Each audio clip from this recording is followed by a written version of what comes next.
What is going on, beautiful people? Today we're talking about narcissists and body dysmorphia. Do narcissists have a problem with how they look? If you're new here, my name is Lee Hammock. I'm a clinically diagnosed narcissist, and welcome to another episode of the Narcissist Code.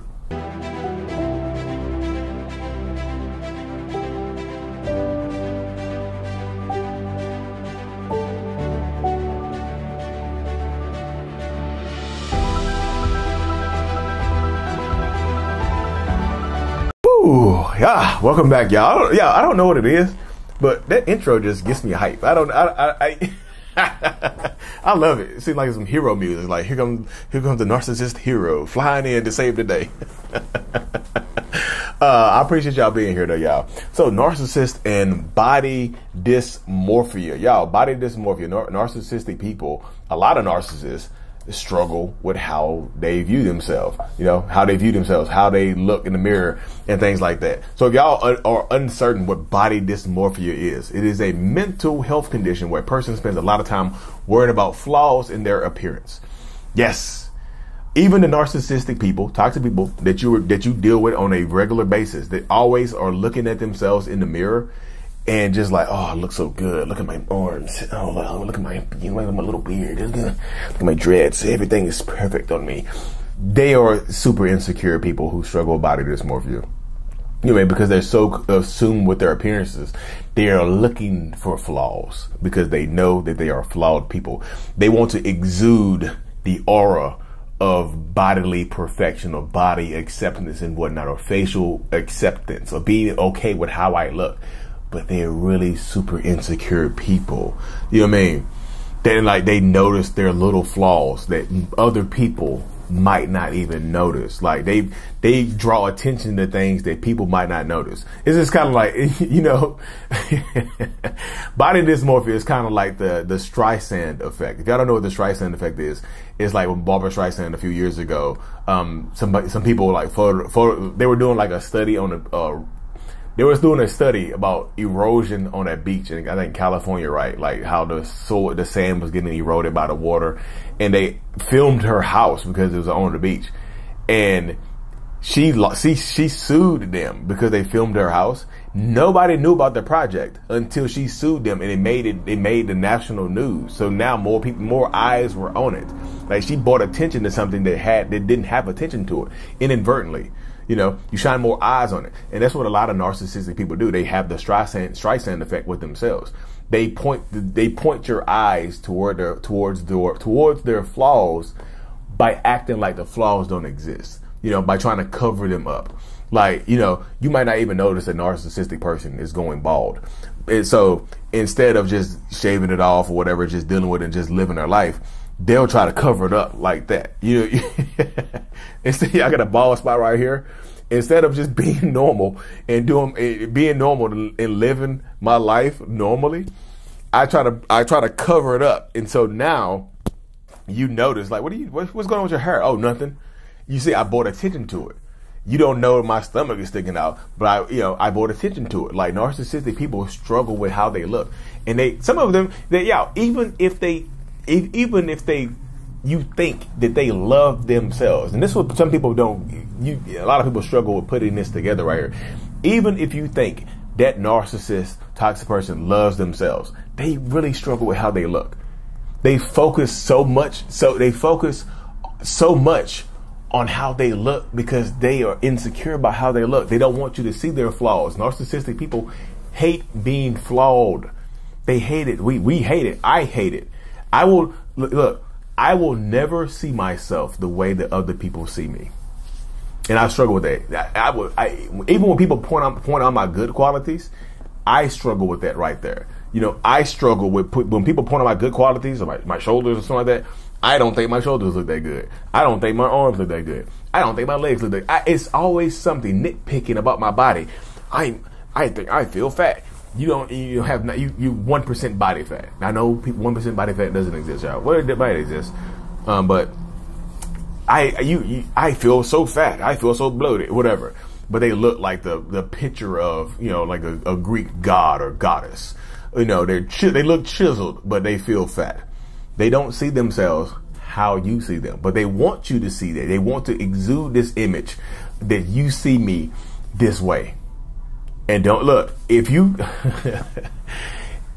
if you give them a negative comment about their body or how they look, be prepared for it. Be prepared for a lot of backlash. It might not be outright overt backlash. It might be the covert backlash where they just ignore you or give you the silent treatment. They might not yell and scream at you and poke fun at you or just say something negative right back to you. Some of them will just do covert type stuff. They'll give you the silent treatment. They'll be dismissive towards you. They'll be super passive aggressive. Some of them might ghost you without a reasoning behind it. They might absolutely ghost you and disappear on you. That's a possibility as well. That happens a lot of times in these spaces as well, where they will absolutely disappear on you just because they feel like it now. They feel like disappearing, boof, Casper. They become Casper the ghost on you. But like I said, some of them will be overtly angry as hell at you. Well, they'll yell, they'll scream, they'll kick, they'll punch, they'll do all kinds of wildness because they're angry with you, because they're upset with you, because now you hurt them and you hurt them, so now they feel the need to hurt you. Like they feel the need to match it. They want to match your energy. They want to match your energy, for lack of a better word, lack of a better term, lack of a better phrase. They want to match your energy. So if you're dealing with a narcissistic person that's consistently, it's like there's nothing wrong with going to the gym, y'all. I go to the gym. A lot of people go to the gym. A lot of people work out. A lot of people take care of themselves. But it gets to that point where, like, you see a narcissist that struggles with body dysmorphia or how they actually look. They become obsessive with it. They become super obsessive about their appearance and whatnot because they're trying to mask their flaws. Like a lot of narcissists have this body dysmorphia, but they have external body dysmorphia, but they have internal turmoil as well. Like even internally, we don't like the way we look internally. We struggle with how we look and feel internally. But what we can work on, it's hard to work on the internal if you're a narcissist, but what we can work on? The external. Let me keep my hair dead. Let me get my face beat. Let me go to the gym every single day. I can work on the external to cover up the internal struggle, to cover up the internal mess that is going on, to cover up a lot of this stuff. And this happens. I'm just telling y'all, this happens quite a bit. This is part of it right here. This is what I'm telling people. It transitions into being, it can be very toxic. Dealing with narcissists, dealing with toxic people, it happens all the time. So if you're dealing with a narcissist or you dealt with one that has struggled with body dysmorphia, or how they look or how they feel internally, just drop like a little weightlifting emoji in the comment section. I'm just curious. I like to see, I'm just curious to see, because like not all narcissists will get diagnosed with having body dysmorphic disorder or something like that. But a lot of them have signs and symptoms of it because they struggle with their appearance. They will, like I said, they will never ever see themselves how you see them, how other people view them. It's just like almost impossible, but narcissists want to live up to this image. They want to live up to it. So they create this false image of themselves. They create this, they want people to think a certain way. They want people to think a certain type of way about them. So they behave a certain type of way.